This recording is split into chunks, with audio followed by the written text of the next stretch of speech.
Kenapa public figure membuat konten ataupun menerbitkan konten yang sensitif? Okey, yang pertama, kita kena pandang secara pandangan yang realistik lah. Mereka ni kadang-kadang ada sisi-sisi yang sama macam kita. Sisi-sisi nak mengetengahkan kehidupan personal dia, kan? Misalnya macam menteri beli basikal, dia rasa macam fun je bergambar dengan basikal aku lepas ride 32 km ni. Mungkin dia rasa macam tu.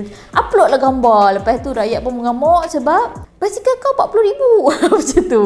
Jadi dia tidak sensitif ketika pandemik ni sedang berjalan. Orang susah tapi dia duk beli basikal 40,000. Tak sensitif lah.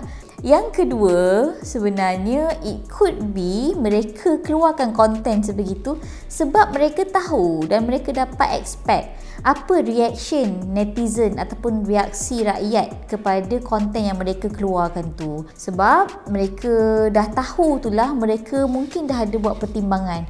Kalau aku keluarkan konten yang sensitif ni, aku mungkin kena kecam 3 hari atau 7 minggu, tapi keuntungannya ada pada bilangan followers yang naik, bilangan viewers yang naik. Jadi mereka dah calculate semua ni dan semua keuntungan tu melebihi daripada kerugian makian yang mereka terima daripada netizen tu sendiri, daripada rakyat. Jadi itulah sebabnya, antara sebab kenapa orang boleh berani untuk buat ataupun post konten yang sensitif, mengganggu norma masyarakat kita. On behalf of kita, manusia biasa kan, kadang-kadang ada setengah isu kita tak perlu pun react sebab kita tak nak memberi keuntungan yang tadi yang nak sebut tu kepada mereka. Contohnya macam usahawan-usahawan yang sekarang tengah naik ni menggunakan bad publicity kan, mengundang kecaman untuk orang datang lebih ramai kepada platform social media mereka. Pada Aina tak banyak bagi reaction lah. Misalnya macam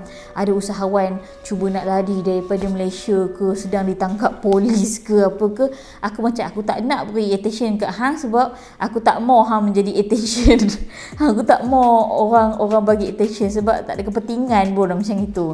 Tetapi ada waktu kita harus react kepada berita-berita sebegini untuk tunjuk ataupun untuk menyatakan ketidaksetujuan kita. Sebab tu kadang-kadang ada boycott berlaku kan, ada budaya cancel. Dia boleh jadi dari sudut politik. Kalau dia ahli politik lah, kalau dia ahli politik mungkin orang akan kata, oh jangan undi dah dia next term. Kalau dia usahawan, jangan beli dah lagi produk dia, macam gitu kan.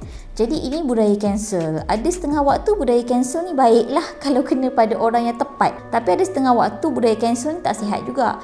Tak sihat kenapa? Sebab kita terburu-buru sangat untuk cancel orang. Hanya sebab satu kesalahan, kita cancel dia. Sedangkan semua orang buat silap pun dalam live ni.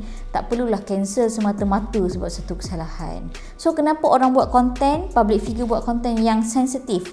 Sebab satu, mungkin mereka tak sengaja. Dua, sebab mereka memang nak tarik perhatian daripada orang-orang ni supaya memberi sepenuh perhatian, marketing, publicity ke apa kepada mereka. Sebagai orang yang melihat sendiri konten-konten ini dikeluarkan, kita bersikaplah dengan sikap seadanya. Sama ada kita nak react atau tidak, tengok kepada kepentingan dan kapasiti kita lah. Mungkin tak perlu react, dan mungkin perlu react kalau kesan buruk daripada konten public figure tu menatijahkan kesan yang buruk lah, memberi kesan yang buruk lah kepada masyarakat sekeliling kita.